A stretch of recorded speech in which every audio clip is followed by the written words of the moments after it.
can't afford an attorney, one is appointed for you. But now in Adams County, that appointed attorney will come from outside the public defender's office. This is all because the public defender's staff is no longer taking new cases.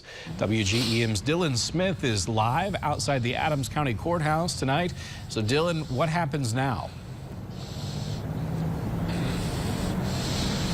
Well, Daniel, the county is turning towards private defense attorneys who will step in. And right now there are a dozen or so on the list who will help and step in. The only question now is how long.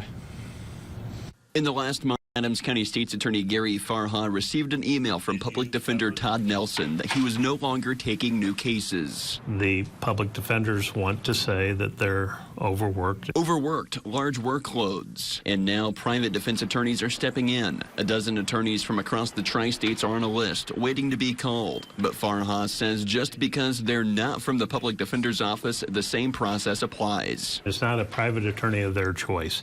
What happens is they fill out an affidavit of indigency listing their income and their assets. They'll be assigned to each case by a judge. While calls to Nelson and Judge Scott Larson were immediately returned, Nelson's office currently has 5 attorneys and a part-timer, 2 short of full staff. In Farha's 4 decades of practice, he says there's been a shift in the industry and expects this current situation to last through the rest of the year. There's been a shift in philosophy or whatever. The young attorneys that I've met and dealt with and interviewed, they want a job where they can work from home. They don't want a job that requires them to be in a courthouse.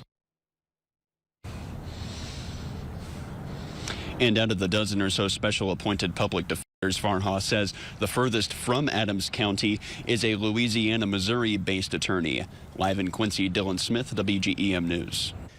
Thank you, Dylan. And Farha says this could create more work for his staff because private defense attorneys are more prone to make more motions that public defenders might not do.